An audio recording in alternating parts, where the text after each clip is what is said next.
Congratulations for taking ownership of your financial plan by tuning into the Federal Employee Financial Planning Podcast, hosted by Mason & Associates, financial advisors with over 3 decades of experience serving you. You will rest easy once your plan is done. You will see clearly just how you have won. Gone are the times where you'd hope and pray. It's gonna be a bright sunshiny Welcome day. to the Federal Employee Financial Planning Podcast. I'm John Mason, president of Mason & Associates, and with me today, our usual crew. We've got Tommy Blackburn, Mike Mason, Ben Rakes, and today we have an awesome topic for you. It's called planning for an early retirement, and we're going to define what early retirement means. And this, I think, guys, will speak directly to federal employees, maybe a little bit into military, and like always, I think we'll have some crossover into defining early for federal versus early for private sector, and maybe a few of those differences between the two. So really exciting episode, planning for an early retirement. As we dive into the content today, a few immediate action items for our audience, and also a word of gratitude. Thank you for being with us for these last 18 months, audience. We're really enjoying this content. Not going to lie, it's pretty hard to come up with the episodes. It's pretty hard to come up with the time to record them. But as we've seen this spread across the country and the amount of downloads and the feedback we're getting, we know it's making a difference not only in our clients' lives, but yours as well. So thank you for being a part of our lives, and thank you for the continued motivation for us to do this. In lieu of that, or not in lieu, in addition to the podcast, we've started the Mason & Associates YouTube channel as well. And we're just really enjoying putting this content out there for you. If you like what you hear, do all the things, like, subscribe, share. And most importantly, we're taking new clients. And if you'd like to be one, you can start that process at masonllc.net. So guys, today, planning for an early retirement. We've got so many variables to talk about here. I think, if you agree, it makes sense to define what are we talking about with early retirement, whether that's federal and private sector. Yeah, I wrote that down too. I thought that maybe defining early retirement is the place to start here today. And I think about it more of like in a global sense of what does it mean to retire early, and typically jump to like the private sector first, right? So a private sector person retiring early, I would say, is really any time before 65. That's because for most people, that's at least when we've made it to Medicare, the health insurance part of the equation has become a little more solvable. Anywhere before 65 is typically early. 50s is extremely early for private sector. And then I put it into context for our federal employees, and retiring in your mid to late 50s is not necessarily early. And in fact, working to 65 would be retiring late from what we see for a federal employee. Yeah, I've wrote down retiring on time for a federal employee is retiring extremely early for everybody else. So I think as we discuss planning for an early retirement, we will compare and contrast two things. Maybe not compare and contrast. We're going to touch on federal employees retiring at 57 have similar planning issues to private sector folks retiring at 57 to 60. Maybe not the same financial considerations, but similar emotional, similar life strategy things that we need to think about. So there is a planning aspect to that. And then there's the federal employees who maybe are retiring on a reduced annuity, an MRA plus 10, or retiring early where they're not getting like full pension benefits. So that's kind of a different thing, right? It's like 57 is early. Like, no matter how you slice and dice it, 57 is early, even though it's on time. So we have to talk about that in I think two different ways.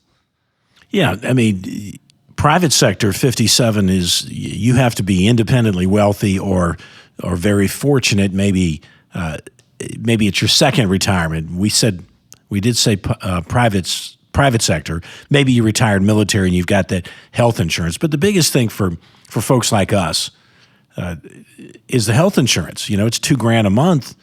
for Bobby and I to have health insurance coverage, not $400 a month. So solving that health insurance is huge in private sector. I would say in the government, MRA in 30 is doable. It's if we're getting into a reduced annuity from there, MRA plus 10, well, then you just either have to be independently wealthy in other areas or a spouse that's retiring that's covering the rest of it.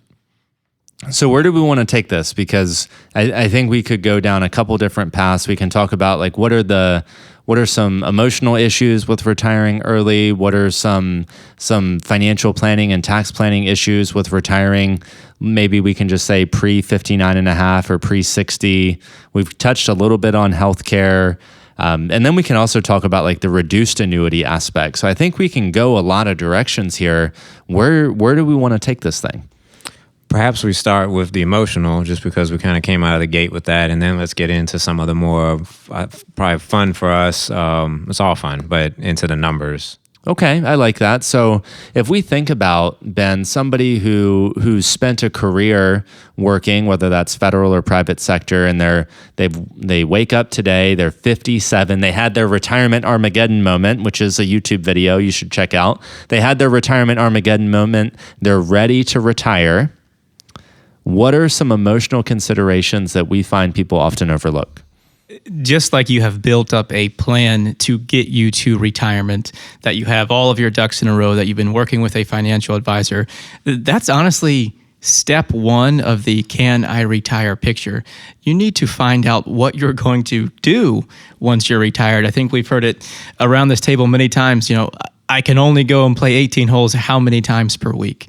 You need to find a hobby, something that you're passionate about. Maybe you have kids or grandkids in the area. You have to find a passion, something that's going to continue to drive you each and every single day. Because for a lot of us, while we've had a 20, 30, maybe even a 40-year working career, our jobs have become our lives. I get a ton of satisfaction and value out of being a financial planner, as we all do around this table. Our other clients might get that from their federal job or from their military job, or if you're private sector, from whatever you may be doing. And at retirement, when you flip that switch and that's no longer a part of your life, it can be really challenging to think about what's next. Well, like you said, it becomes your identity. And as we do these podcast episodes, Ben, I think back to some of the ones we've done before, like we did Know Your Score or Know the Score. Why is that important? Well, I don't even know if we touched on this in that episode, but if you know your score at 55, that you can retire at 57, now we can spend those next 2 years game planning for how I will fulfill myself and my family. How am I going to stay busy? How am I going to stay motivated? What am I going to do? But if I can't see past can I retire, if I can't see past the scary part of this, then I never get to go into any of these other areas of planning for my life. So knowing the score is super important. I don't know how long it takes. And Mike, maybe you're closer to retirement, not tomorrow, but closer than the three of us. I imagine if I was a client, I'd probably want to know I can retire. And I'd probably want 2, maybe 3 years to think about how I'm going to exit my career. I don't think I could just wake up and leave. Even though in the YouTube video we talk about the Armageddon moment, I don't think I could just wake up and leave. I think it probably takes the average human 2 or 3 years to make that transition. Yeah, and sometimes, and we should remember this, sometimes retirement doesn't mean quitting. Especially at that 57, 58, 59. Unlike the old civil service retirement system, you can retire at 57, 58, and then go out and continue to build one of the 3 legs of your retirement stool, or really 2 of them, your 401k, your pre-tax investments, and your Social Security. So maybe we ought to talk about, I'm just so frustrated in the bureaucracy of the government that as soon as I can get out of here and guarantee myself a pension and health insurance, that maybe I'll still do what I love, but it's going to be in a private world where the bureaucracy isn't, just killing me every day to go to work. So you're suggesting maybe like sort of like a partial or phased retirement where you give up the 40-hour-a-week job and you become a consultant, or you do something that is a little more flexible. I think we've seen clients do that with tremendous success, but I'm curious, what do you think about like how long does it take for a human to make that transition from knowing they can retire to being emotionally ready to retire? Because I don't think that happens instantly. And we're talking, full blown. You're done. You're retired now, and you're going to entertain yourselves in some fashion. I think that part-time work that you mentioned factors into that. So I've left the government. I'm now either retiring full bore or I'm going part-time. How long does it take to make that transition to I'm done? Yeah, I can't imagine that it can be like you with getting rid of Cox Cable and you just wake up one morning. I think it has to be a process. I would say a 24-month to 36-month process. I think our math would probably and our data would probably support that. As we look at some of my favorite clients, and we love all of our clients, but for whatever reason, you connect with other humans on a higher level. And as I think about a few of my favorite clients, a lot of them did right at 2 years part-time, 18 to 24 months part-time doing something at their previous job, whether it was helping with that peaceful transition or whether some of them even went back to their same desk for a year or two after they retired. And it seemed like the 2-year mark was the second Armageddon moment where they were like, okay, I've officially had it. This is kind of cramping my style a bit, and I really, really need to fully exit. So, and it's going to be different for everybody, but as I think on it, I think you're right. A lot of people have success with like slowly phasing out of it. But I almost think what it does is it gives them confidence that there is life after this, and they begin to realize like, oh man, retirement's actually pretty awesome and I'm enjoying this. I want to shed some optimism here in that clients that I've talked with about this, most of them are now saying, like, I don't know how I ever worked. I don't know how I had time for it, because they are living like just a busy, full life outside of retirement. So I almost think it's just like a confidence thing of I'm just going to work part-time, and I begin to kind of see like actually there is life outside of this. And from what I've read, like one of the biggest things with retiring and being successful, and I'm sure we've all anecdotally seen it, is relationships. So just having those social network relationships outside, because when we're at work, that's kind of how we define ourselves, but that's also our relationships. So just making sure you still have a social network outside of work is probably what leads to the most success. So two big takeaways here or a couple takeaways. Your retirement Armageddon moment is coming. We need to be ready for it. When you retire early, we have even more time where we have to figure out how we're going to stay busy, whether that's going to the gym, active in the church or other social networks. But how you're going to stay busy for the next 30 or 40 years, how you're going to fulfill and have that same sense of self-worth for 30 or 40. You're going to be retired as long as you were working, or maybe even longer. And we need to put adequate thought into that. So we need to know the score. We need to know that retirement Armageddon is coming, and we need to put a lot of work into this transition in life. And hopefully the earlier we know the score, the better we can do that. So let's now talk about federal employees retiring at minimum retirement age, MRA. They're 57 years old, on time. This is an on-time retirement, but it's also early. So let's talk about this from a tax planning perspective. So we're saying they were eligible for immediate annuity, immediate unreduced annuity. Yes, 30 years and MRA. That's it. So you said from a tax planning standpoint? Yes, sir. Yeah, I mean, absolutely. One of the things that comes to my mind is, one, if you have all of your money that has been transferred into IRAs, into pre-tax IRAs, and you now need that money to live on, what are we looking at before 59 and a half? Well, we're looking at potentially a 10% penalty on that money. So that's a reason to keep money in those 401ks, or at least keep some money in those 401ks and TSPs. And we're also looking at your retirement years, where you're probably going to be making less income in those first few years that you retire. So if our income is lower, it's possible that we're in a lower marginal tax bracket. That opens up looking at things like Roth IRA conversions, that looks at accelerating income when we can, and some really unique tax planning opportunities that come along with that as well. Tommy, John, not sure if there's anything else on that list that you all might have thought of. Well, I just want to say, yeah, that gap years, that beautiful tax planning window from when we first retire till before Social Security starts, before we have RMDs. We definitely love tax planning in that.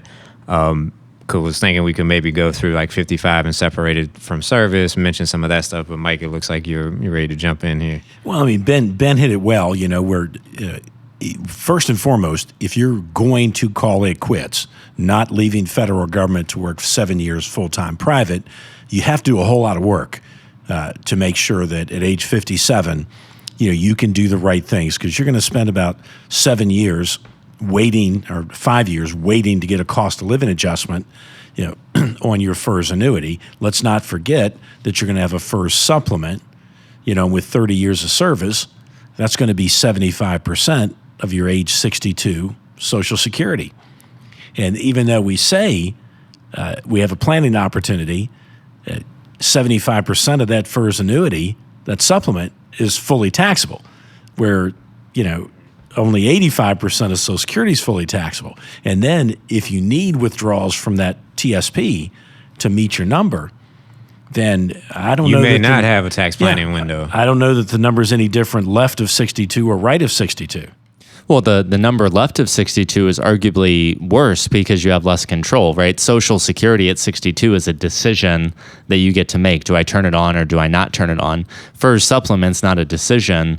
It is an automatic. And I've never really heard anybody complain about receiving the automatic FERS annuity supplement. But from a tax planning perspective, it is, you know, forced income on you. You can't like defer that and double up on it later or anything. It's absolutely forced.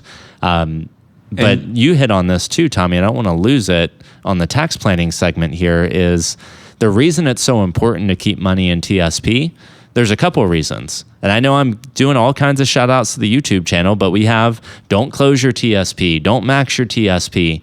We don't want to close our TSP for a couple of reasons. One, if you have money in there, you can transfer money back as long as it's pre-tax money.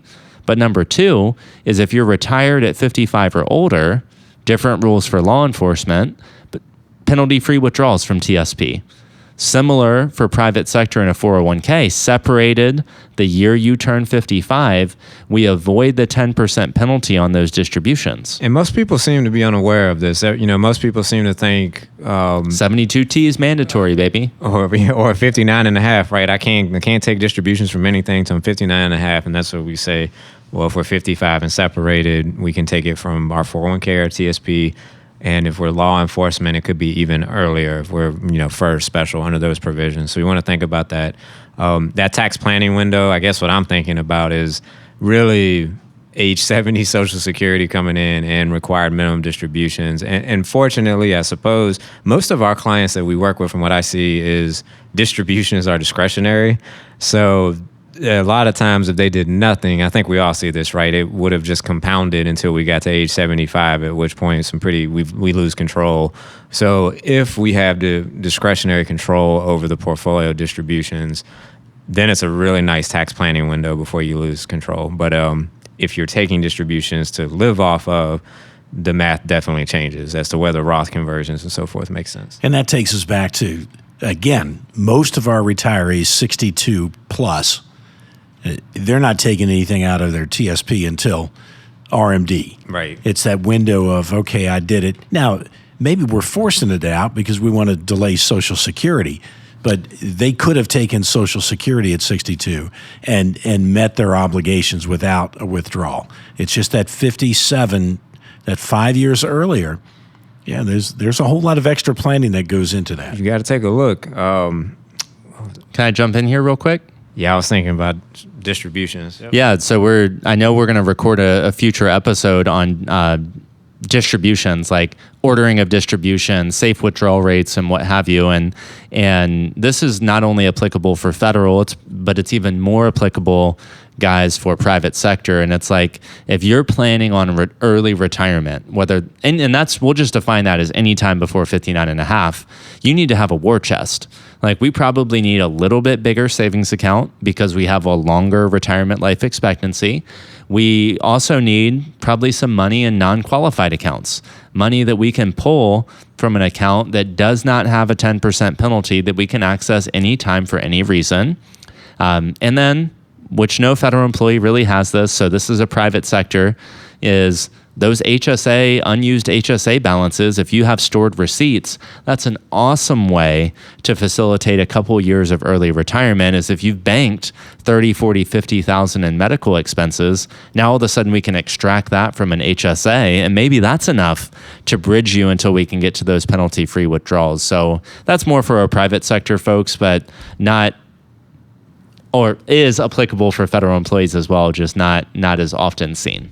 Absolutely. And then what we also want to be looking at, we mentioned safe withdrawal rates, and maybe we'll get into this more later, but when we're delaying Social Security, which usually makes sense for at least one spouse to delay, each situation is going to be specific as to the strategy we deploy, but it's not uncommon to see high distribution rates almost at the beginning until Social Security comes in. So one rule that we like to put out there is if we're delaying Social Security, it doesn't mean we're living on less. It doesn't mean that we're not maintaining our standard of living.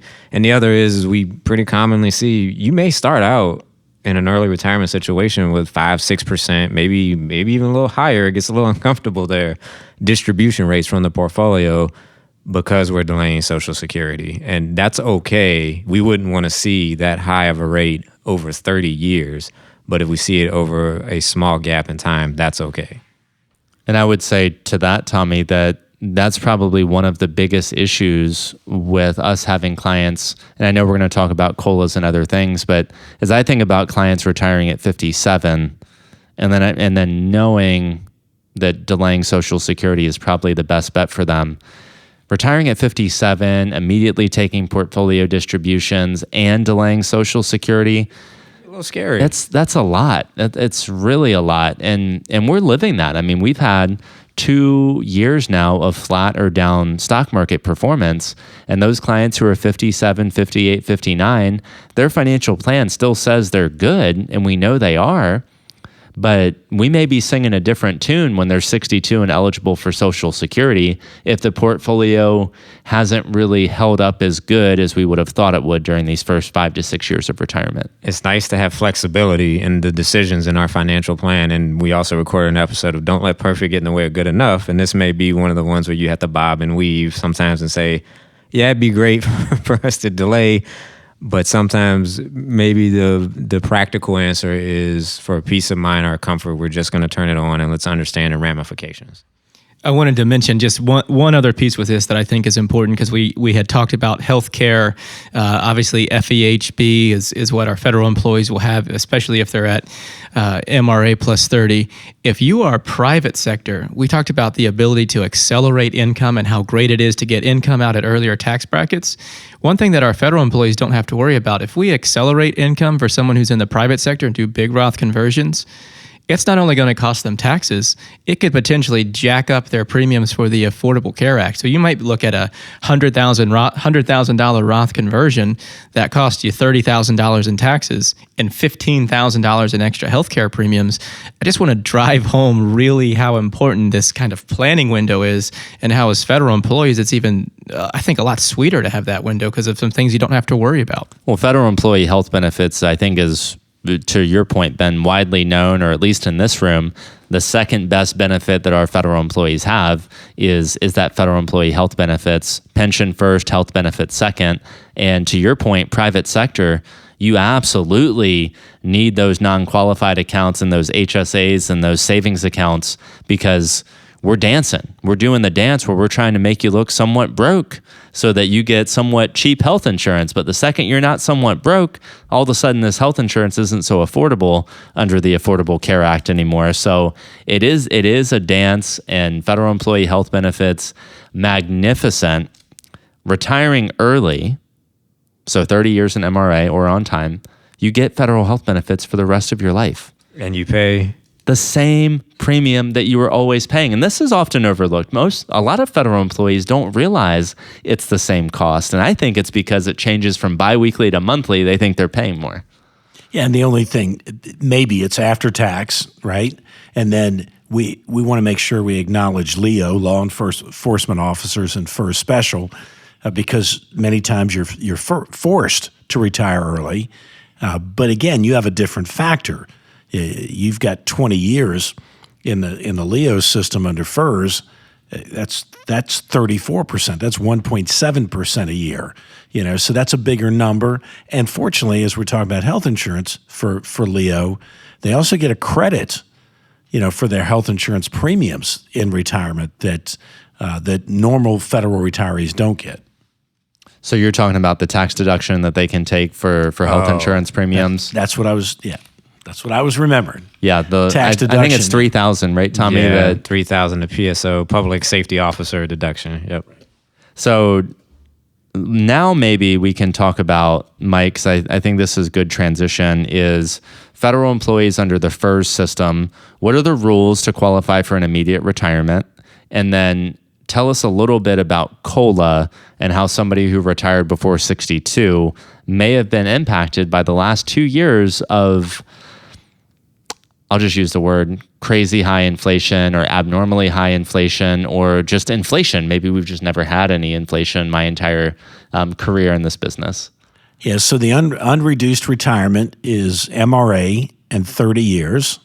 It's 20 years and age 60 or 5 years and age 62. So I think I've got those three right. If you retire before age 62, you're going to possibly have that FERS annuity and the FERS supplement, and neither one of them are going to get cost of living adjusted until you reach age 62. And we've never worried about it. 37 years of doing this, modest to no inflation whatsoever and no COLAs. But now we've seen 2022 and 2023 for FERS get about 14% cost of living adjustment. But as a retiree, you didn't receive that. And you can never go back and catch up to that. And we talked before we started recording, and I always try to get human nature. And if we look at those 2 years, easiest is look January of 2020 to now and what we've been through with COVID and the stock market and whatnot. But during that 3 years, the stock market's flat to up, and you may be chomping at the bit, retired at that time, thinking, "Boy, I picked the right time to retire, didn't I?" Being facetious, the stock market hasn't done anything. Well, the more important thing to be whining about is your biggest asset, your FERS annuity. Didn't get 14% cost of living adjustment. That's far more impactful than the stock market not doing anything, because the stock market can come back and replace all those gains you didn't have. But you can never go back and get those COLAs. It's highly frustrating, and it's not something, like you said, we've ever experienced. But I'm very frustrated for clients who retired pre-62 and missed out on those COLAs. And it doesn't mean their financial plan's not still very successful. It doesn't mean that it's just insulting. It doesn't get banked, it doesn't get stored, it doesn't get added on in the future, and it just seems like, I guess I'm not advocating or not advocating for this, but the federal government's really put these people in an interesting position. And we knew the rules. We knew there was no COLA, but you may see a bill that comes out in the future that kind of rights this, because it does feel like these folks have kind of been a little bit wronged just in their decision to retire in the highest 2 years of inflation we've seen in decades.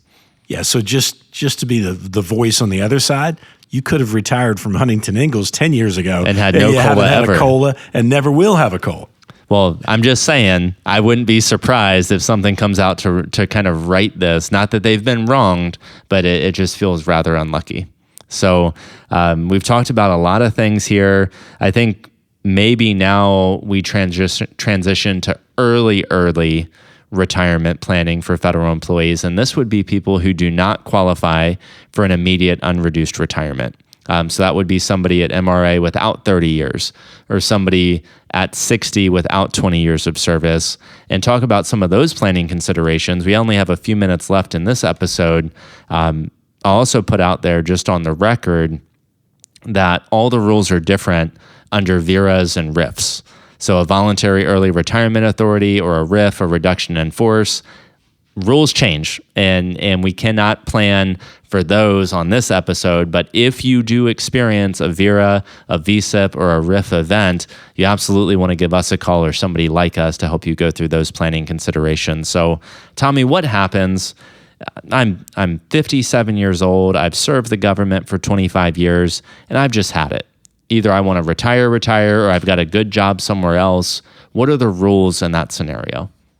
So because we've gotten to MRA plus 10, we have some decisions to make. So we can quit anytime, any job, anywhere. But under this one, we can start the pension because we do qualify. However, it's going to be considered an early pension because we didn't have the 30 years of service yet.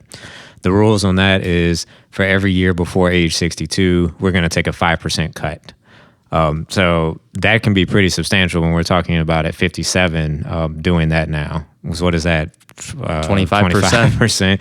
Yeah, so that could be significant to take that large of a cut. So we have to think, does the cash flow situation dictate it, or do we delay this so we don't have to start the pension? We can still wait until age 62, at which point we'd get that full unreduced pension. So that decision, right, is two things, right? We're looking at cash flow. Does it make sense to start now or defer? What else are we looking at in that decision? I believe we're also looking at our FEHB, right? Absolutely. So if in order to have FEHB, we have to be collecting an immediate annuity. So if we defer our pension, so because we could have started our pension, we will be able to pick FEHB up later if we defer to avoid the penalty. But until we start the pension, we will not have health benefits. So now we have to solve, how do we get to health? How do we solve healthcare? Yeah, important to me is, and it doesn't sound like it should be, but calculating that 5% penalty, you set it up, it's 25 years of service. So we always use $100,000 because it's easy math to work with. So 25% of 100,000 is 25,000. It's 5% of 25,000 times 5 years is the reduction. We don't take 25% off of your factor. We don't say you have a 25% factor and we're going to reduce that by 5% a year because you wouldn't have anything, right? So we calculate the number and then we reduce that. And I just did the math. It's you would have had 25,000 and now you have 18,750. That won't get cost of living adjusted for quite some time. So I just want to ask the question: who might do something like that? And we've got a client, high level. That retired with 10 years at, I think it was 40 years old, from a high-level position up in Washington, D.C. Now, his is a deferred retirement, so he won't have health insurance when he gets to age 62. Why would somebody do something like that, when they have their entire career in front of them? And the only thing I can think about, and it worked out for him too, is a huge offer from private sector that said, you're not going to have to worry about health insurance or anything because we're going to pay you. This is how important you are to me, and we're going to pay you this much money. Don't know if that fits in this segment or not, but well, maybe it still fits around. He is vested in the pension, and so he can still take an early reduced pension once he gets to MRA. And there'd be some decisions to be made at that point in time, but he's not going to be eligible for FEHB because he left so early. And his situation he had an amazing opportunity in front of him that worked out very well. Some other people, we've mentioned at some point military. A lot of federal employees are retired. It's not uncommon to see that they were retired military as well. And I think that's one where you see too, where they've already got a military pension, so the federal pension from a cash flow standpoint is not as important to them. And in addition, they've got TRICARE, so they've already got health insurance solved for. So those are some of the people that, they make a different set of decisions around this pension. And I think too, guys, one of the rules that I cannot remember, the words that I cannot keep in my head, is there are two types of retirement. If you're going on like an early, one of them is deferred and the other is delayed. So we may, audience, be using those interchangeably. One of them means you qualify for an immediate pension, you're just choosing not to. And the other means you don't have a choice, you will start your pension later. So deferred and delayed, we may use those a little bit interchangeably. Just know that one of them says, yes, I can now, or no, I can't until later. There is a difference between those two. And I guess one other thing to talk about on this retiring early concept, guys, as we begin to wrap it up, is we're right there. we're at the finish line. We're 57 years old. We've come to see Mason and Associates. We know the score of the game. We know retirement Armageddon's coming, but it's not here yet. Okay? What are some ways that our clients can begin living like they're retired today while they're still enjoying a paycheck? And here's what's on my mind there. Federal employees have so much leave, whether it's sick leave or annual leave and comp time and what have you. We are big believers, and Ben, you say this very well, that the impact on retiring early is like 2, 3, 4-fold, right? So we retire early means we're taking distributions. That also means we're not adding to our TSP. We retire early, which means we're not accruing years of service. We're not getting inflation adjustments on our salary, and we're not getting a COLA on that pension. So retiring is a big decision if you don't hate your job. If you don't hate it, if you don't absolutely hate it, like you can still do it. What about continuing to work and trying to be as happy as possible while you're collecting that paycheck? Yeah, you hit the nail right on the head. If you can stay in that federal job for however many more years it is, maybe it's to get to 62 so you get the extra 10% kicker to your pension, or maybe it's you work just long enough so that you don't have a reduced pension, and you've got all this annual leave banked up. Why don't we make the time that we're still working more bearable? Why don't we take more vacations, take time off, not feel stressed to push the pedal to the metal each and every single day? Because having that full pension, having that 1.1% kicker, sometimes that could make all the difference in the world to your lifestyle in retirement.